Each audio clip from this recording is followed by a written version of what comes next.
Trump's IRS settlement reaches new levels of graft and grift and corruption, which says a lot. It's a bailout for January 6 rioters, which I think we can all agree is what the people want more than anything. Trump keeps winning campaigns against those within his own party. Should we take this to mean anything at all for the midterms? New revelations about the initial plans for the Iran war expose it to be somehow dumber than we thought. Data centers and AI generally seem to be plummeting in popularity. We'll discuss what to do with that information. And in the second half today, we'll be joined by Graham Platner, the Democratic candidate for U.S. Senate in Maine. Welcome back to the podcast for the 54% of Americans who vote for progress and want to convince their friends and family members to join our majority. Well, Jason, the big news this week is that the president sued his own administration, settled with himself, created a slush fund that I guess he's going to be using to compensate people who engaged in rioting and assault at the Capitol on January 6th. The background here for people is that this lawsuit originated from a period of time between 2018 and 2020 when a contractor at the IRS illegally leaked Trump's tax returns and others' tax returns, including Ken Griffin, who's like a hedge fund tycoon. Now, notably, both Griffin and Trump sued the IRS, but Griffin only wanted an apology. Standard payout for breach of confidentiality claims is $1,000 per violation. Somehow this got to, what was that, 1.8 billion? No, I believe initially Trump had sued for 10 billion, right? And what he wanted was for his own IRS to settle with him for 10 billion. And I think that there was enough pressure and that enough Republican senators were like, hey, this is maybe a little much. They probably would have allowed it. But now that's when we pivoted into this. Okay, I have blanket immunity from any sort of tax audit, and so does anyone in my family forever. And we're going to put a $1.8 billion fund together for January 6 rioters and anybody else who Trump deems to have been unfairly prosecuted in the past. Yeah, they say anybody who suffered weaponization and lawfare for their politics can claim refund. And obviously, this terminates December 15th, 2028. So right before a new president would take office. You got to make sure James Comey and all these others can't take advantage of it. Yeah, it will be essentially overseen by a committee that's handpicked by the president and Blanche. I think the Congress has some kind of advisory role over one of the five or something. So I think we know where this is going. It's obscene. It's not the only thing that was obscene about this, though. Trump also, as part of this settlement, seemed to carve out immunity from any IRS audits and investigations of his tax returns and his family's tax returns. Now, this is confusing. I think I was confused. I think a lot of people are confused as to what the scope of this is.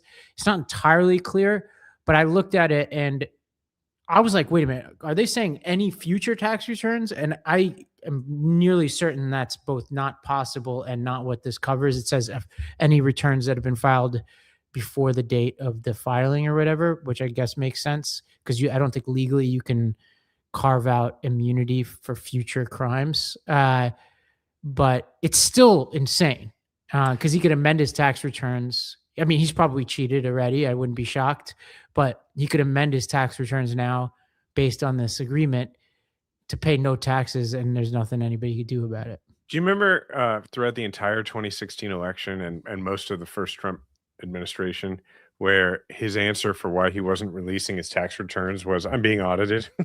Right. I just remembered that for a moment, that was the BS reason we went with for a while. And I suppose, in theory, he would no longer have that excuse, but it doesn't matter because we're never going to see those things at all. This is an interesting example of something where, the Trump corruption thing and the basic looting of government happens nonstop. It's on a rolling basis to the point where it's hard to imagine any of it really cutting through. My wife knows kind of what's going on politically. She's a really politically savvy person, but sort of made a decision, I don't know, about a year ago or so, that she was just not going to make herself know everything anymore. And so her algorithm and what she consumes is purposely pretty limited and very, she's a business person. And so she keeps it to that sort of thing. So I always know that something is getting through when she brings it up to me. Or, she knows a lot of what's going on because I tell her, but in this case, I got a text from her this morning when I was dropping our daughter off somewhere, and I get a text from Diana that's a screenshot of something she saw on Instagram about this story. And she's like, "This isn't real, right?" And I was like, "Oh, no. This is only half the story." And I came home and told her all of it. And so that's how you know something is kind of breaking through, because it's so beyond the pale. Well, Todd Blanche testified yesterday to the Senate, and he mixed it up with Senator Van Hollen. Well, Mr. Attorney General, you are in a bubble, because the reality... Because I don't read the Washington Post? No, Okay. no. Obviously, you should be in touch with some of these folks, because I asked you specifically about an individual who had molested kids and been convicted, about his anticipation of getting a payment. And you said that couldn't be true. In fact, that was a lie. I want to read you. I didn't say that. I got the transcript right. Good. You said it was obvious. I'm obviously lying the question, because there's no way the person committed to that because the slush fund did not exist. That's what you said. I'm going to read from you, Mr. Attorney General, an affidavit from the Hernando County, Florida Sheriff's Office. And I want you to listen carefully to what this police officer said about this criminal named Andrew, pardoned by the president, now being charged for child molestation. He says, Andrew also told that since he was pardoned for storming the Capitol on January 6, 2021, and he was being awarded $10 million as a result of being a January 6er, Andrew did tell that he would be putting him in his will, referring to one of the victims of his molestation. He would be putting him in his will to take any money he had left over. This tactic was believed to be used to keep from exposing what Andrew had done to him, signed under penalty of perjury by someone in the sheriff's office. And you're telling me you don't know about all these people who have been signaled by the President of the United States and others that they're going to get payments? I think that's what you just read is disgusting. It's horrible that happened, but that's not what I said. I mean, you can say you're telling me and then make up something that I'm not saying, or you can let me speak. Mr. Attorney General, yes. I'm reading from the statement here. I got a transcript of what our exchange earlier. And you essentially said, well, you're obviously lying in your question, because there's no way this person committed to that, because the slush fund of which you called it did not exist, just as you suggested. Right, and it's true that even the affidavit that you just read said that he would be awarded this criminal suggested he'd be awarded $10 million. Now you're playing absolute word games. I am not playing a word game. Of course you are, because people. And also, words matter. Words matter. So if you're going to quote me accurately. Mr. Chairman, I'd like to put in the record: January 6 rioter pardoned by Trump was sentenced to life in prison for child abuse. Pardoned Capitol Hill rioter tried to bribe child sex victim with promise of January 6 payout. And I will close with this, Mr. Attorney General. You can't tell us today that this individual would not be eligible for a payout from this fund. I find that obscene. And I'm going to... Yeah, that's pretty messed up. It is interesting to note that Blanche seems to so far approach these hearings a little bit differently than his predecessor and then a lot of the others. He doesn't seem to be there looking for a fight. He just seems generally litigious. Yes. Quibbly. Way more effective. No less sycophantic, but way more effective than his predecessor. So Trump definitely got what he wanted here. A couple of things to note there. Obviously, pardoning any January 6th rioter is wrong. It is also damaging. Now, how many of them are committing serious crimes like molesting children?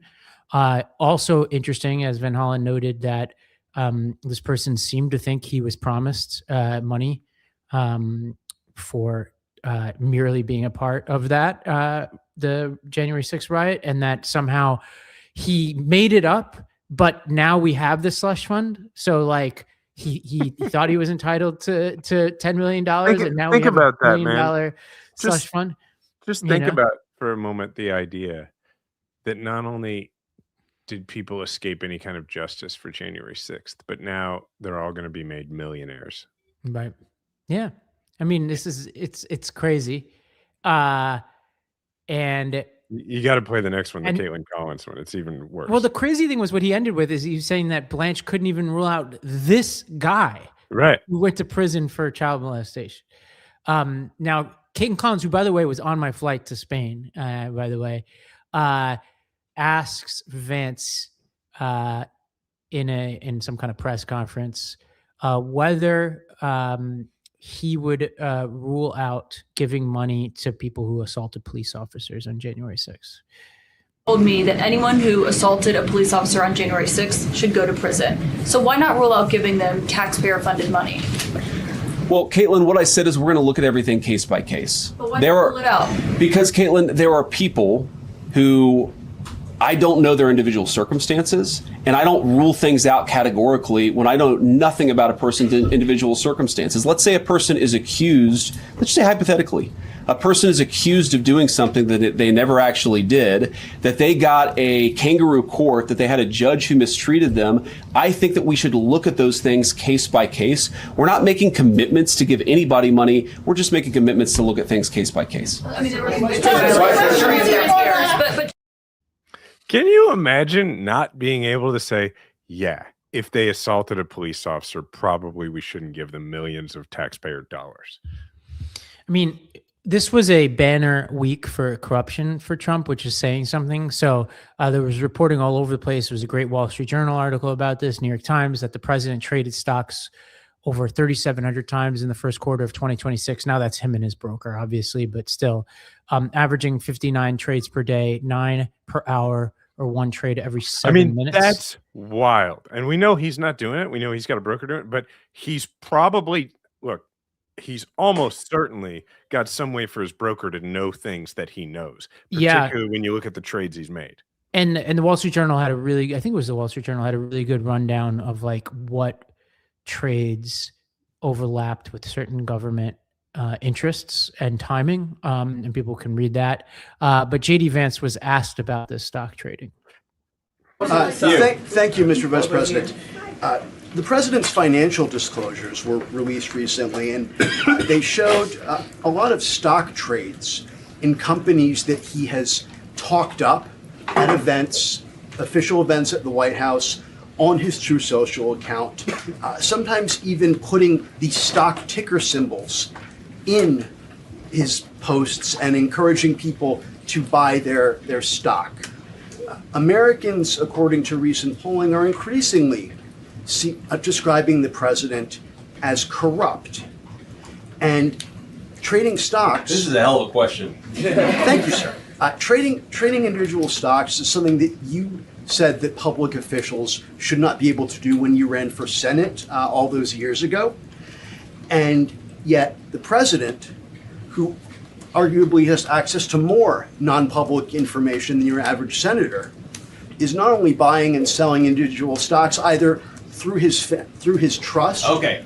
What's the question? The question is, the question, sir, is how can you and your administration argue to Americans that you're cleaning up corruption, you're preventing fraud, you're fighting the sorts of things that harm people and people's financial situations, when the president seems to be talking up stocks that he owns, selling them, and enriching himself? Okay, so here, let me answer your question here. That was a doozy. Before I answer your question, I want to just observe there are different ways to ask a question. Okay, you can just ask a question and try to get your answer, or you could do like a speech where you say, Mr. Vice President, you're a terrible human being, and so is the president, and so is the entire cabinet. And then I'm like, what's your question? And then your question is, how dare you? Come on, man. Have a little bit of objectivity in the way that you ask these questions, because there were a lot of things in that speech masquerading as a question that didn't actually get asked, okay? Okay, so this right here, the way he answers this question is why the way that Trump approaches campaigning is unique, and why it works for Trump, and why the rest of these people who are potential heirs of his to the MAGA whatever, just don't have it. what he does there is effectively very slimy, and it's evasive. And, he's like, rather than answer your question, I'm going to give you a lecture about how you should be asking questions, then pretend that you asked a different question, then, go on a long filibuster to avoid actually answering. That's fine. You can get away with that from the podium in the White House briefing room when you are the vice president, and therefore inherently never above the biggest, never the biggest story of the day, because Trump's doing such crazy stuff. You can fly under the radar and get away with that. If you are campaigning for president and you are answering questions that way, it just won't work, which is why Trump's approach, he goes whole hog, and Trump's like, you're a bad person. I don't have to answer that. Moving on. Right. And Vance is never going to do that. And if he did, he wouldn't get away with it. And so I just hope people listen to that and realize it's going to be different in the next campaign, because they don't have the game that he has. Well, Jason, we're going to take a break, and we're going to dissect some of the election results from last night. And over the course of the past week, we'll talk a little Iran, and then we'll talk AI with our Senate candidate from Maine when we get back. ED is way more common than most guys think. Millions of guys deal with it at some point, and that's exactly why HIMSS offers a straightforward way to handle it. HIMSS connects you with a licensed healthcare provider online, giving you simple access to legitimate ED treatment options from home, no awkward appointments, no pharmacy lines. Just complete a simple online intake, and a provider will review your information to determine if treatment is right for you. And if subscribed or prescribed, your treatment ships directly to your door in discreet packaging. And that includes sildenafil, also known as the generic for Viagra, and it's available through HIMSS at 95% less than the brand name version. And if that option isn't right for you, there are additional treatment options available so that you can find what works best for your body. And it's straightforward, transparent, and designed to make getting care feel easy. To get simple online access to personalized affordable care for ED, weight loss, and more, visit hims.com/majority. That's hims.com/majority for your free online visit. hims.com/majority. Prescription required. See website for details and important safety information. Sildenafil is the generic version of Viagra. Viagra is a registered trademark for Viatris Specialty LLC. HIMSS is not affiliated with or endorsed with Viatris. Starting something new isn't just hard, it's terrifying. So much work goes into this thing that you're not entirely sure will work out, and it can be hard to make that leap of faith. Trust me, I know. When I've started, any number of businesses, whether it was Squadra or my media company, I wasn't sure what I was doing. I always thought, hey, what if no one listens? No one signs up? What if I make a fool out of myself? And now I know that I was right in believing in myself. But despite all the fears and hesitations, it can be tough. And it helps when you have a partner like Shopify on your side to help. Shopify is the commerce platform behind millions of businesses around the world, and 10% of all e-commerce in the US, from household names like the Midas Touch Network to brands just getting started. You should get started with your own design studio. With hundreds of ready-to-use templates, Shopify helps you build a beautiful online store that matches your brand style. You could accelerate your efficiency, whether you're uploading new products or trying to improve existing ones. Shopify is packed with helpful AI tools that write product descriptions, page headlines, and even enhance your product photography. So get the word out like you have a marketing team behind you. You could easily create email and social media campaigns wherever your customers are scrolling and strolling. And best yet, Shopify is your commerce expert with world-class expertise in everything from managing inventory to international shipping to processing returns and beyond. And what if people haven't heard about your brand? Well, Shopify helps you find customers with easy-to-run email and social media campaigns. You might ask, what happens if you get stuck? Well, Shopify is always around to share advice with their award-winning 24/7 customer support. So it's time to turn those what-ifs into with Shopify today. Sign up for your $1 per month trial today at shopify.com/majority. Go to shopify.com/majority. That's shopify.com/majority. All right. Well, Trump essentially ran the table in his internal politicking of the GOP. He took out Bill Cassidy, who voted to impeach him. He took out Thomas Massie last night. Republicans even defended 2 seats in the Georgia Supreme Court. So this was a good week for Trump in terms of his exercising internal discipline within the party. Yeah, Yes, and that's all it is. Like, I understand people had come to a place where they had really Democrats have some pretty warm feelings toward Thomas Massey, us included. We've engaged in some Massey fandom on here, and that's fine. But people need to understand that you should not take this loss as some sort of measuring stick about the midterms or where this is. Hey, if you take $32 million and pump it into a House race in Kentucky and ask people to, go against a guy who has been really against Trump in a primary in Kentucky, yeah, you can win by like 8 points or whatever doing that. And just the way that Massey approached like the concession speech, you could kind of tell that he pretty well understood his fate, probably months, if not a couple of years ago, and was like, I'm doing this all the way in. And I got to say, I admire that he chose to run for re-election as opposed to just taking these positions and saying like, I'll take these positions without fear of reprisal because I'm on my way out anyway. I like that he actually tried to go out and convince people in a Republican primary that he was right. And it looks like convinced well over 40% of them, which is pretty cool. And, props to him. Well, Trump is emboldened and endorsed Ken Paxton earlier this week over sitting Senator John Cornyn. Now, in contrast to Cassidy and Massey, who bucked Trump on certain key issues to Trump. In the case of Cassidy, it was over January 6th. In the case of Massey, it was the releasing of the Epstein files and the Iran war. So that's what the priorities of this party are now. But this was just simply Trump picking a winner. Paxton is by far the more far right of the two. Neither of them are moderate by any means. And he's had some major ethical, lapses and has been engaged in a sort of knife fight internally within Texas politics for the legislature over his own impeachment. We now have, probably based on these dynamics, probably a high likelihood that it's going to be Paxton versus Tallarico. And the reason why is, I think this is according to Dasha Burns from Politico, that it was over Paxton's willingness to push the SAVE Act, which is that sort of draconian series of election revisions, and that I guess Cornyn wasn't. I think, which I don't buy. I mean, to be honest, I don't know. But I think Paxton just appropriately sucked up, and I think Trump has a tendency to feel a kinship with people who have behaved really badly and been caught doing it. And so I think it's kind of the only form of kinship he seems to be capable of. Also, I would like to point out that you can't negotiate with the monster. It'll still eat you.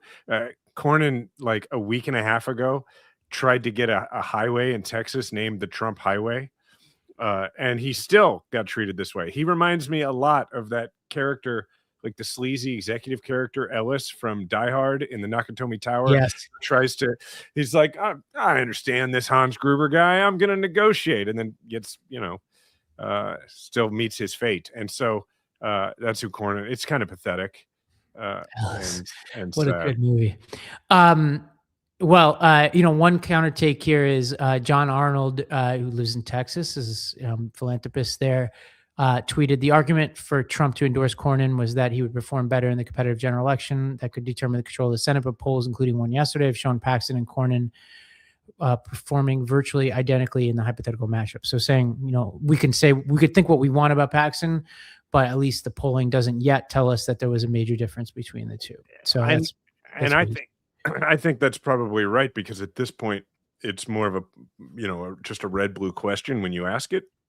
But what's going to happen over the course of the campaign is you're going to have a greater ability to define Paxton, and Paxton is not. And Cornyn, I mean, look, he has had a record of at least slightly moderating in these general elections. Paxton's not going to do that. Yeah. And then you've got, James Tallarico, who's his very message, while his positions may not necessarily be regarded as moderate, although some are, his very message is a moderating, unifying message. And I don't think there's any doubt that if you were to look at, like, I don't know any special information, but this is just an educated guess. If you were to look at the benchmark polling done by Tallarico's campaign, I'm sure it says that from a matchup perspective, you would rather have Paxton. There's just no, it doesn't. Yeah, I would imagine. Well, let's talk Iran for a bit here. I mean, we are in Groundhog's Day. Let's throw up this truth/tweet from Trump. Essentially, I mean, we're getting the herky-jerky, I'm going to blow the civilization, off the map. And then another day saying, hey, the Qataris, the Saudis, the UAE asked me not to do it. And so we're going to continue negotiations. Now, at any point, this could flip.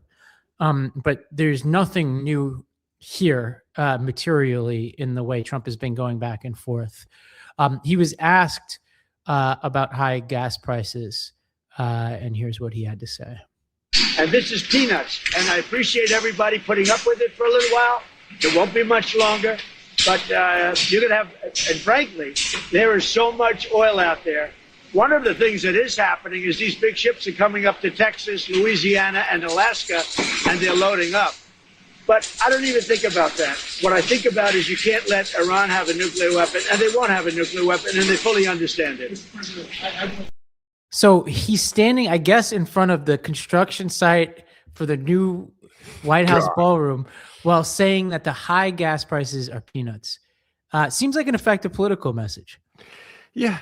I mean, I guess when you no longer have to worry about any audits and, you've been trading, your broker is insider trading on your behalf and you're just in the process of building your ballroom. Like, yeah, it's peanuts. You don't pay for gas anymore. You're president. And before that, you didn't even care anyway, God, I'm just so excited for 2 years from now.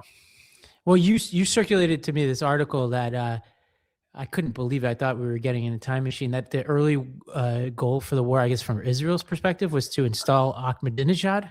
This is so wild. People might not know who that is, but millennials out there and older will know Ahmadinejad. Yeah. So this guy he was the prime minister of Iran. There was a period mostly during the Obama administration where we didn't talk that much about the supreme leader or whatever he's called in Iran because like the Ayatollah, because Ahmadinejad was a huge figure, and he was a super hardline Iranian politician who would say things, death to America, death to Israel. We have to wipe Israel off the map. That was his whole deal. One of the things I randomly remember about the dude is he would never wear a tie because he referred to it as a Western extravagance. And I remembered that because I remember thinking that is the one thing I agree with Ahmadinejad about. Yeah. Yeah. And so people would be like, why don't you have a tie on? I'd say it's a Western extravagance. But, but so, not by any stretch, not a friend to Israel or to the United States. And apparently what they thought they were going to do was they were going to create this leadership vacuum via all of these, attacks from the air and all of these, targeted missile attacks, which they did somewhat do. But instead of having a line of succession with the Ayatollah, which is what it turns out has happened, which has just empowered, the Revolutionary Guard even more. Instead, what they thought was going to happen was that vacuum was going to be filled by Ahmadinejad, that he was going to make his political comeback and I guess be some, I don't think maybe prime minister, but assume a position that would trump all of those things. And from the article, it certainly implies that this was worked out with Ahmadinejad. Now, how Ahmadinejad thought that he was going to keep secret the idea that he had worked presumably with Mossad to work this out to become the leader, and that no one in Iran, like this was their plan, that no one in Iran was going to say like, hey, we actually don't want a leader who was handpicked by Israel. Like, I don't know how they thought that. And then of course, to throw even more absurdity on this and incompetence, of course, the reason that wouldn't work is because in the process of trying to release him from house arrest by apparently bombing his house, he was injured. It's just like, amazingly, it turns out this plan was even stupider than we thought. Well, we'll, I think we'll probably be reliving this kind of back and forth for a couple more weeks, if not months. And so we'll stay tuned on that. We're going to take one more break. And when we come back, we're going to have candidate for U.S. Senate in Maine, Graham Platner. So in my early 40s, and suddenly everything that used to be easy wasn't. I barely ever talk about this, but it has to be said. And it hit me like a brick, around my late 30s, the same workouts, same diet, but I felt like I was moving through mud. One day you're crushing it, next day you're wondering why everything feels twice as hard. Because here's the thing, most men start losing testosterone around age 30 and about 1% every year after that. And that's why I started taking Mars Men. Here's what I learned. Your body makes testosterone, but a lot of it gets locked up and can't be used. But there's this protein called SHBG that basically handcuffs your testosterone. And even if your body's making testosterone, SHBG locks it up so you can't access it. It's like having money in the bank, but your debit card doesn't work. Mars Men is designed to help you free lock testosterone so your body can actually use it. No synthetics, no needles, just real ingredients that help optimize energy, focus, and strength. And since I've started taking Mars Men, my recovery after the gym feels much quicker, and I feel like I have more energy to get things done. Mars Men supports healthy T levels, energy, and stamina. It has 8 natural, clinically dosed ingredients, Tonga Ali, Shilajit, vitamin D, zinc, boron, and more. And Mars Men is made in the USA and is third-party tested. Also, there's a 90-day money-back guarantee, so there's no risk. In worst case, you don't absolutely love it, you can get your money back. But over 91% of users report higher energy levels. Thousands of guys are feeling incredible results. Just check out the reviews on the website and see for yourself. And for a limited time, our listeners can get 50% off for life plus free shipping and 3 free gifts at mengotomars.com. That's mengotomars.com for 50% off and 3 free gifts when you check out. And it's also available on Amazon. And after you purchase, they'll ask you where you heard about them. Please support our show and tell them our show sent you. Put away the heavy layers. It's time for breathable, durable clothes that move with you and can keep up with anything you put on your spring calendar and your summer calendar. Mack Weldon has updated closet staples like stretch twill chinos that go with everything and button-ups that keep you looking sharp from morning coffee to a dinner date. Discover upgraded fabrics, fresh styles, and more at MackWeldon.com. Plus, you get 20% off your first order. The Ace collection by Mack Weldon is perfect for staying comfy and looking good. The fit is super comfortable and confidence boosting. It helps you know that you look good without even trying. And Mack Weldon has been my go-to as the weather's been getting more warm here in New York. They balance classic pieces with updated details that keep you looking sharp. Not flashy, just classic. Always in style and made from the world's most comfortable performance materials. You want to add comfort and flair to your closet this year. Easy to style and versatile looks that you don't have to think about.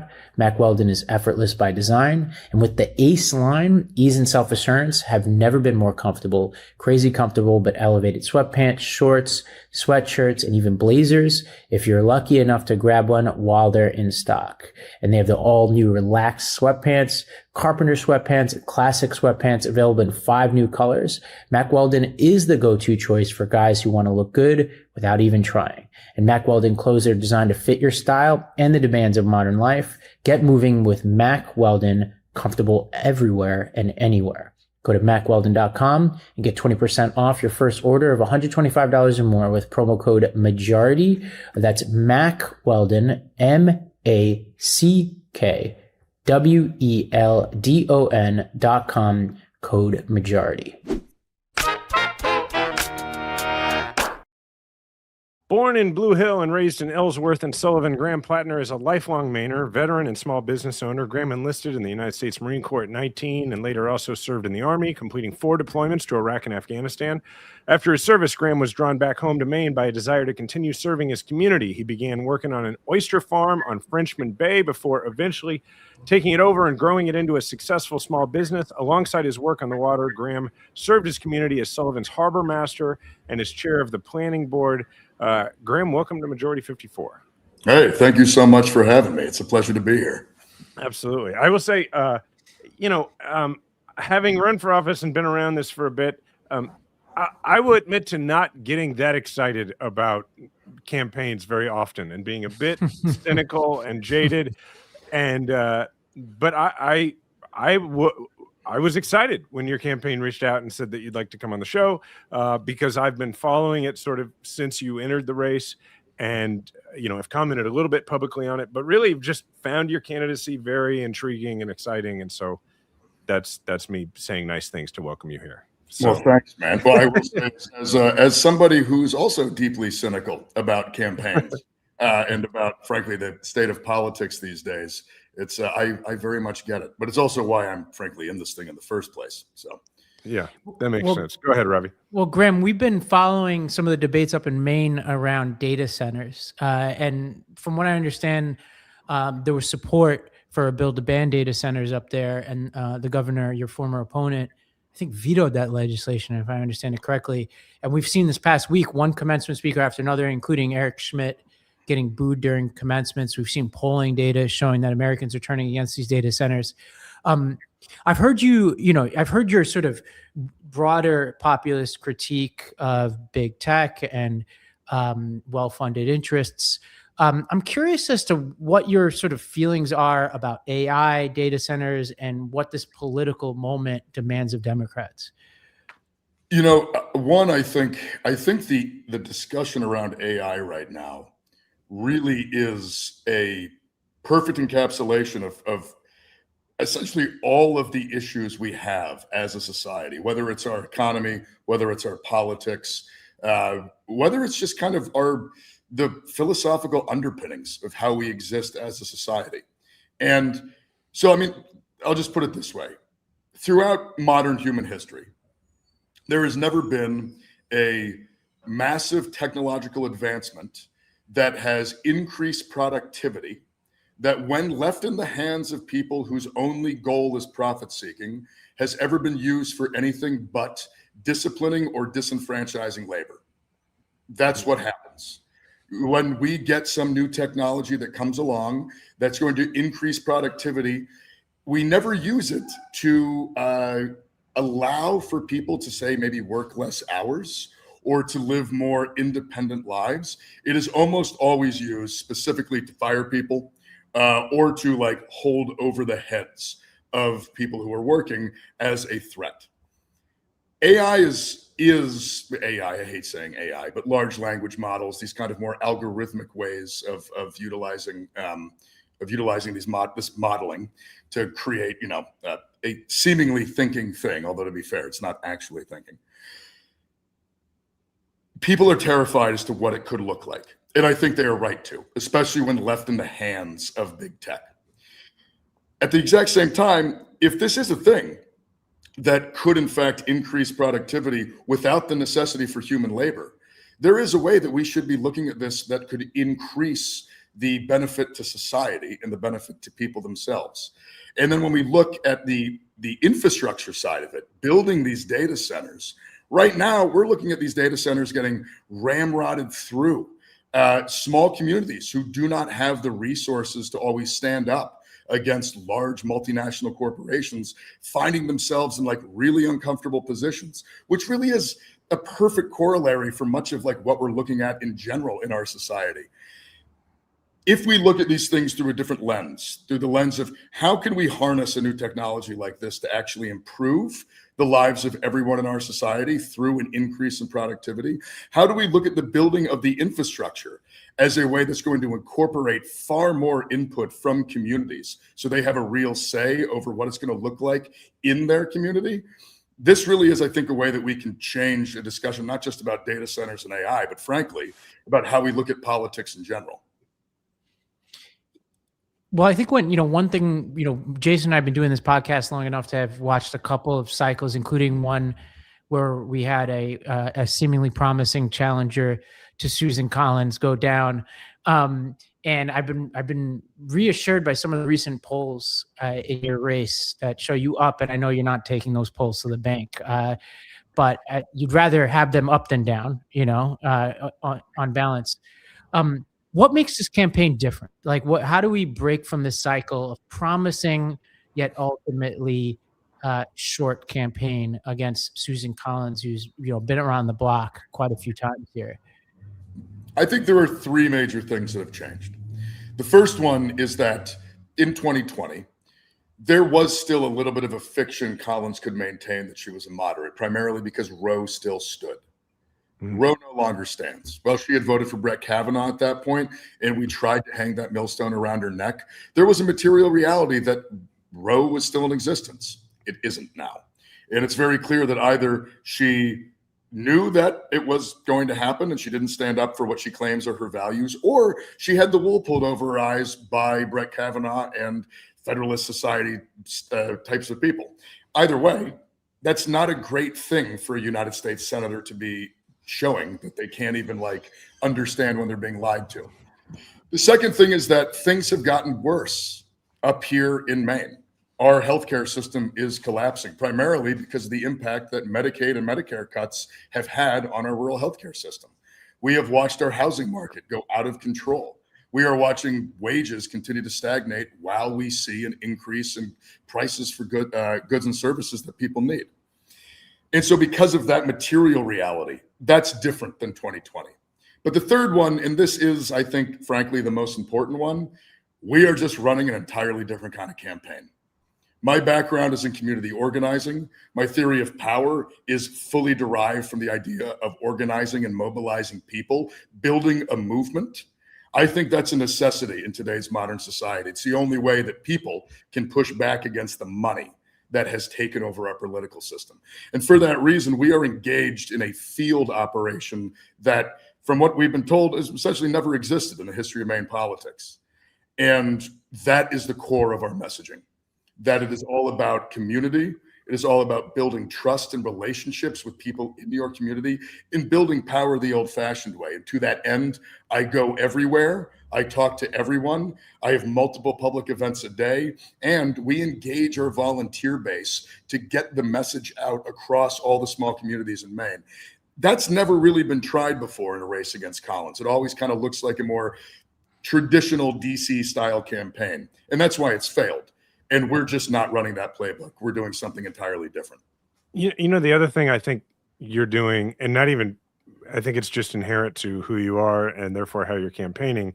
And I experienced this, obviously I've run statewide in a state that, has had Republican incumbents, but because we're a Republican state, right? So, whereas Maine is more of a swing state, or, it's like some cycles it's red, some cycles it's blue. And what I always experienced was that people were okay with disagreeing with you about things as long as they feel like you actually give a damn about them. Yeah. And I think in your case, part of it is people look at you and say, well, this person is more like me. But also I think that even when you articulate a position that they disagree with, I think that you're articulating it in such a plain spoken and common sense way that they can see your math and say, oh, well, his math seems to be about people like me. And I think that makes a huge difference. I agree entirely. And one of the reasons I agree is I live in a small town that I grew up in, and I have a lot of friends who do not agree with me politically, but we have talked for years. And they know in our discussions that I'm not coming at it from a bad faith place. They might disagree with the conclusions I reach, but they've always known that I'm doing it because I am just one of them. I live in the small community myself. We're all getting impacted by the material realities of our world the same exact way.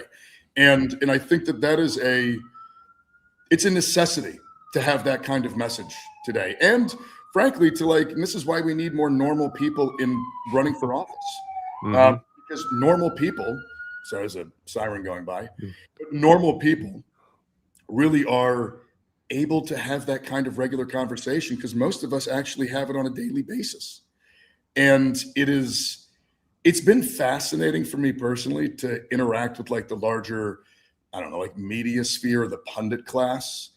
And they always come in with these real weird hot takes, or they're always asking how do you come across as so authentic? And it's I don't know, man, have opinions and then just say them out loud. This is not the most complicated thing in the world. I've always said that the politics is so interesting because it's the only profession where the highest compliment someone can give you is you seem like a normal person, because nobody ever says, you know what I like about my accountant, just really comfortable in his own skin. It's the hot takes, man, I know exactly what you mean. I can remember, because part of doing this is you make occasional trips to Washington and, you have to go meet with people there, and they all have the same opinion. And it is always the result of some article in Politico from a week before, and they all pass it off as their own stupid opinion. Anyway, Ravi, you had some audience questions. Oh yeah. So we have some audience questions. I'm going to go in order of I have two mainer questions. So I'm going to ask those first, given that you are trying to win the votes of the people in that state. So here's the first one from Carl from Portland, Maine. So he wrote, Maine is in the top third for all states in per pupil spending. He says like 14th or 15th. Yeah, when it comes to student achievement, they're near the bottom. 41st according to Kids Count, 43rd according to U.S. News and World Reports, 43rd in both NAEP, fourth grade math and reading. He says, when I hear Democrats talk about education, I hear very little other than to increase spending. But over the last decade, the state increased spending by over 70% and still dropped 15 points on NAEP. What would you do in D.C. to actually improve results for kids? I mean, increased spending from the federal level is very important, but I also think we need to rethink how we engage with the conversation around education. So my wife was an elementary school teacher for 15 years, and I watched firsthand her interact with a, frankly, failing education system. So much of it did come down to the fact that they did not have enough resources. She was very much one of those teachers who at the beginning of the year, she used our household money to buy school supplies for kids, which is insane. But there was no option. She cared about the students. So funding is important. But the other thing is that for a long time, the conversation and honestly the policy around education has primarily been driven by these like think tanks and educational consulting firms, not by listening to teachers, not by teachers' unions. And I just come from almost an ideological position that the people you should always listen to when it comes to any kind of job are the people that do the work, the people who day in, day out are engaging with the reality of their situation, and especially with teachers. It's a very funny story, and I'm not going to get all the details correct, but there was a time back, I think in the 90s, where Bill Gates decided he was very interested in education. And they spent all this money, built all these think tanks, hired all these firms, these consultants to come up with all these ideas, spend almost a decade on these projects. At the end of it, it was the Brookings Institution, goes and does a after action report on it all, and comes to the conclusion that had they simply listened to what the teachers were telling them at the beginning, then they would have had better results. And honestly, I don't think you can come up with a better example of where we've gone wrong around education. But a lot of it does still come from resourcing. But if we put resources into it, but those resources get diverted away from providing actual, frankly, higher paychecks for teachers, more resources in schools, better schools, and it's diverted more into the think tank world and the policy papers and the consultants, you can do all the spending you want, but you're still not going to get good outcomes. We had another question from Maine, and then if we have time, I'll work my way geographically down to Boston, which was our other question, and then there's Chicago. But this is from Sarah from York, Maine. She says, I will vote for you, but I'm still confused by the tattoo thing. Your explanation on the Daily on Saturday made sense, but then I Googled it and found some conflicting information. The thing that keeps tripping me up is that on the Daily, you said you didn't know the tattoo was, and I don't know how to pronounce it, Totenkopf, until reporters told you last October. But the CNN piece showed Reddit posts where you used the word Totenkopf yourself back in 2019 in a thread about military skull tattoos. And your former political director told the Bangor Daily News you'd actually mentioned to her that tattoo could be problematic about a month before the story broke. Can you help me understand why those things don't contradict what you said on Saturday? Yeah, I mean, it's very simple. One, the CNN report doesn't say I used the word. It says that I was in a longer Reddit thread in which somebody else used the word. And I can't control other people's language. So It was also a thread in which I was commenting about a totally separate topic. So it was not like, yeah. As for my political director, I'll just be honest, that is made up. So, and it was only said after that person left the campaign, not in a good way. So, I think that was just more of a revenge thing. I've told the story a million times, so I'm not really going to try to tell it again. But look, I got it with a bunch of other Marines. They had the tattoo. They have the tattoo. I went through multiple security clearances where I got screened for gang and hate tattoos. I had a skull and crossbones. That's why I got it. The Marines I got it with, we all got a skull and crossbones, which is a fairly popular kind of motif to get in combat units. So, yeah. Yeah, I could care less about your tattoos, I'll be honest. But I like that we're asking audience questions. I want to talk about post-traumatic stress and that sort of thing for a moment, because whether you know or not, so I'm also a veteran with post-traumatic stress and have been through treatment, and in fact, early on when you got in the race and all this Reddit stuff came up and everything, I remember catching a lot of hell for saying something along the lines of nobody understands better than I do that it's entirely feasible that a person is different now than they were before they went and got treatment for post-traumatic stress. Yep. That's been my life. Like, personally, I have trouble watching like old clips of myself prior to getting treatment. Even though like it's not like I was saying anything controversial, and I probably agree with much of what the guy in the clip is saying, but it's like I know what that person is going through, and it just feels like a different version of myself. So what I'm more curious just personally is I'm interested to know more about like where in the process of getting treatment, where like when you started to realize, oh, I'm getting better. And if you could, I just like to give people a platform for that, because there are people with trauma listening to this. There are veterans who have not been treated who need to be listening to this. And I always try and give a platform to anybody who will talk about post-traumatic growth, because I think it gives people a permission structure to pursue it. 100%. And it's like, so my kind of journey after my combat service, I spent about 4 or 5 years just like in the hole, not getting treatment, convinced there was nothing wrong with me, despite the fact that looking back on it, it was very clear that I was self-medicating, engaging in high-risk behavior, like all the stuff that like you look back and you're like, how did I not notice? Of course, my mom knew. I was like, nah, Mom, I'm fine. I'm an infantryman. It's good. When I moved back to Maine, 2016 and then early 2017, that was when I was back in a place that I felt connected to. So I had this kind of weird experience where like I felt closer to like feeling better, but also felt so distant from it. So alienated from, it's easy to feel alienated when you're like living in a place that you don't feel like you're part of. I was going to school in Washington, D.C.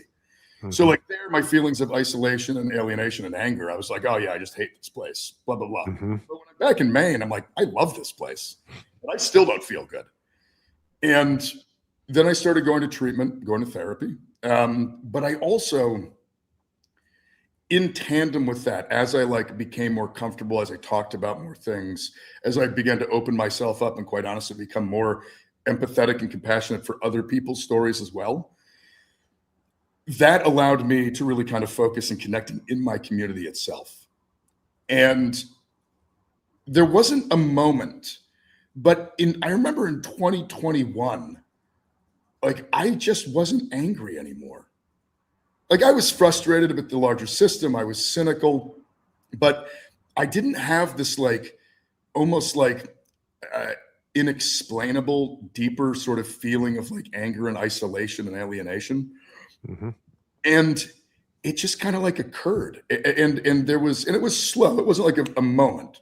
But I do remember there was a time where like I was like going to town meetings and I was engaged and stuff. And there was this kind of realization that which is amusingly enough, it coincided directly with when I just stopped posting on the internet. And it wasn't a choice. I didn't like have a day where I was like, I'm done with this. Clearly there was just a day where it was far more important to me to spend my energy and time like engaging with my community and people in the real world than it was to like go get in internet fights. And it wasn't like a specific thing, but looking back on it now, it's very clear that between 2017 and 2021, that it was just a sort of slow march towards just feeling better and more fulfilled.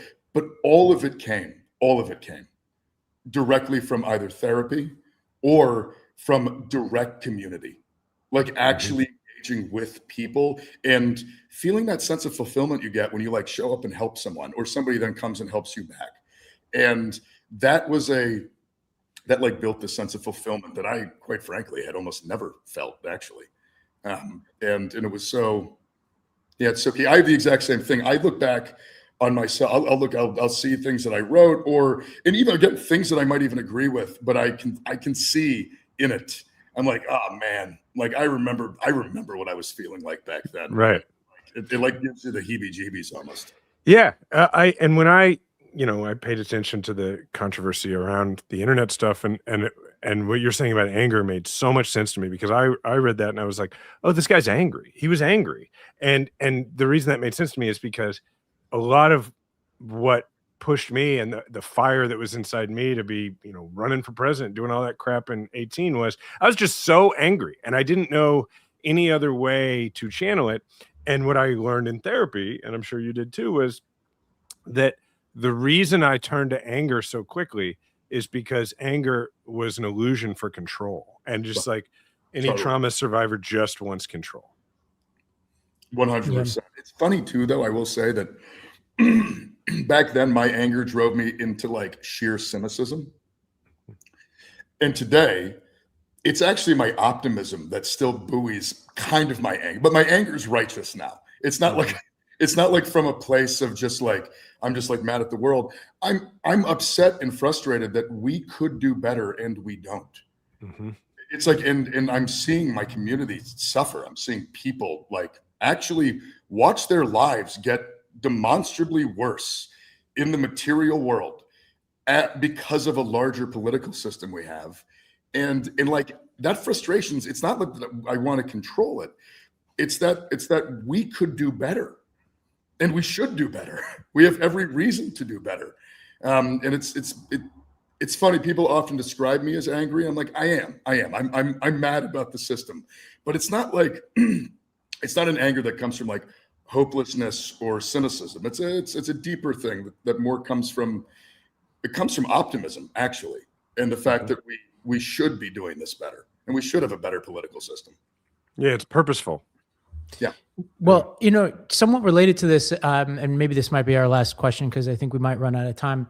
As I'm just watching this race shape up with Collins, there's probably two main lines of attack that we could imagine she's going to bring. One is more quote unquote positive in the sense that she's talking about her record, which is bringing home the bacon from Maine. She's been around for a while. I've heard you talk about this. And then two is everything we just talked about, right? The Reddit posts, and they could either hit you about the posts or about how you handle the posts. Like, when did you delete them? Were you doing it to be a politician? You say you're a politician, you're not a politician, but then you delete it, whatever. I'm just curious, like right now, as you're out the starting gates, a couple weeks into just a pure general election play, like your sort of crisp sense of how you dispatch those or handle those two critiques. Yeah, I mean, the second one, honestly, I think that's going to be the one they hammer the most. One, because Collins, when you look just a little bit closer, she really has not done very much for this state. That's why things are worse now than they were 30 years ago. I mean, it's hard to say that like all the money you brought back improved everything when like life today is harder than it was in 1997 for Mainers. Paychecks go less far. The housing market is far more in crisis. Our healthcare system is utterly collapsing. Our education system is collapsing. If what you brought to the state was good, why did this happen? The second one, though, that's what they're going to focus on. And it's because they don't really have anything else. They don't really have a positive vision of the future. They certainly don't want to talk about policy. I mean, I think that for them is the if this becomes a race, which is of course why I'm just going to like constantly talk about policy. If this becomes a race around discussing policies and a positive vision of the future, we have one. We have a positive vision and we have policies to get there. Susan Collins doesn't. She just has, frankly, the status quo. And so they're going to lean into this to all this stuff. The amusing part is it's all out there. It's been out there since October. Like just yesterday, Fox News wanted to run a story on like unearthed Reddit posts.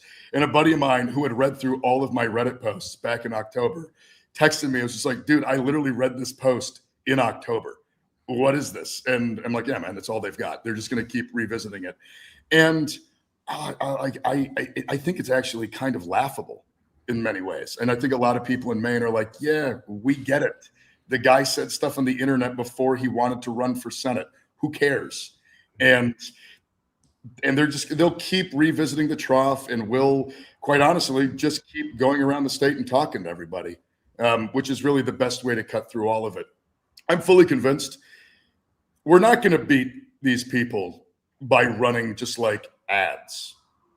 They're going to bury us in money, right? We're never going to be able to they've got all the money in the world. They got right now there are billionaire-backed PACs running ads against me in the state. That's going to keep going.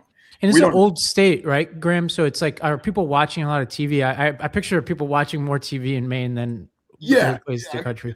Although ironically, because it's such a small state, the media market's actually pretty small. There is a point where you just can't spend any more money on TV ads. There's some diminishing returns to it. And that's why we're obviously going to fight back on TV. We have to raise money. If anybody's watching this and wants to help us out, grantforsenate.com, we can use it. We're up against billionaires. But I will say that the thing that's going to break through that is the face-to-face stuff. Maine has 1.4 million people in it. It is a small state, and everybody knows each other. And I do 3 to 6 public events a day. We talk and we go everywhere. There is not a community in this state I am not going to go into by the time we get to November. And I honestly think that's the only way to cut through all the nonsense. You're not going to cut through it just with a rebuttal TV ad. You're going to cut through it by talking to people directly and answering their questions in an uncontrolled fashion, which is why we do a lot of just town halls where people come and ask me questions. And you got a lot of volunteers. I remember you talking about this, right? We have over 15,000. And how do you organize that many people? You got a good person doing that? Oh yeah, we have my field organizer is a Mainer, and the person running our field program is top notch, to say the least. We also started our field program in September, and a whole bunch of people told me that was a total waste of time. They're like, no, you need to bank the money for TV ads. Don't waste your money doing like field this early.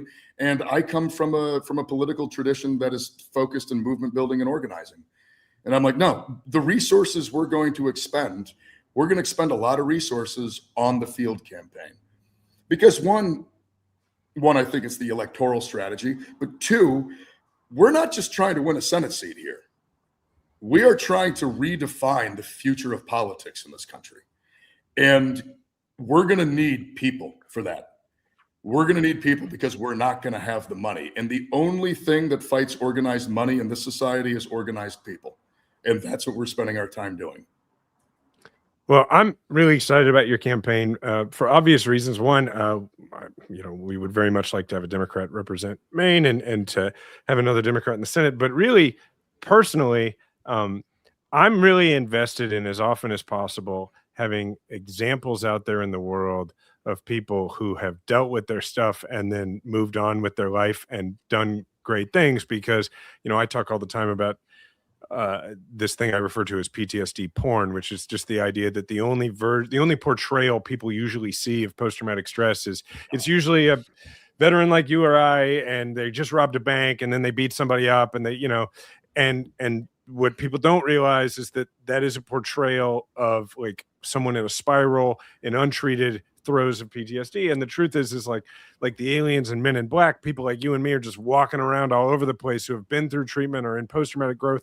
It doesn't disrupt our life and we're doing well and we're fully capable. And the reason I think that matters so much is not just in politics, but because like people like you being in the Senate, people like Ruben Gallego being in the Senate means that when, the Army or Marine or whatever veteran goes and sits down and applies for a job in middle management somewhere, somebody's just a little less likely to assume that they're not capable. And it just, I think it makes a big difference. So I'm really rooting for you, man. Thanks, man. It means a lot. No, I really, really appreciate it. Absolutely. All right. So grantforsenate.com, right? That's where they can give you the dough. Yep, grantforsenate.com. And by the way, donate that, we can do that. But also, if you want to sign up as a volunteer, because we have such a robust volunteer network, we've got opportunities that are not just door knocking in Maine. So if you want to get involved doing things like phone banking, text banking, but also things like, honestly, our data team, we have a lot of volunteers on that. So we're trying to put everyone to work if they want to. So please sign up and join us. It's not like people are watching the Red Sox this season anyway. Just get out there and knock some doors. You got plenty of extra time. All right. That was a low blow, but it's fair. I was going to make a Pats joke, but I didn't want to get you in any more trouble. They're on the verge of sweeping the Royals, so I got nothing to say about it. So, okay. Well, hey, thanks, Graham. We're going to let you go, but I really appreciate it, and good luck. Thanks, guys. Really appreciate it. All right. All right. I enjoyed him a lot, and he lived up to my expectations. What about you? I think I said this to an operative friend of mine the other day. I was like, this is definitely going to be a messier campaign, and I think the ceiling is very high, the floor is low, because it's a different kind of campaign. And I don't mean the ceiling, the floor is low for him as a person, but just when you do unconventional, it just broadens out the possibilities. And I'm just very intrigued. Obviously, I'm supporting him as a Democrat. I think he is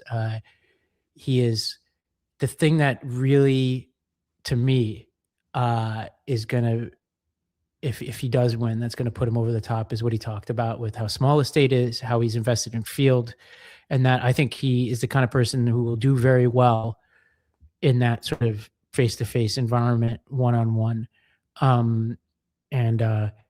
I think if he's right that his guy is good, his field guy is good, and he's doing that many events a day, I could see him doing it. I really could, He reminds me a lot of our friend Steven Weber, because he just doesn't sound the same as everybody else when he talks about politics. Like when he talks about policy, he doesn't just immediately start talking about, Senate resolutions and things that have already been tried.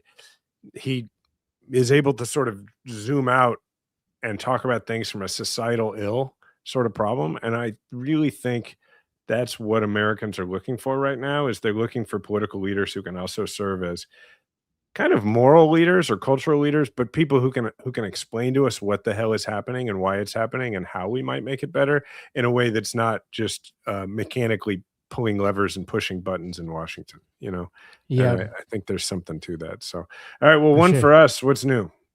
Well, I'm just in New York, and it's Knicks mania out here. The comeback win yesterday. I watched last night. Yeah, it is truly like madness out here, and I needed it because we had another Buffalo heartbreak with the Sabres losing in Game 7, as we do.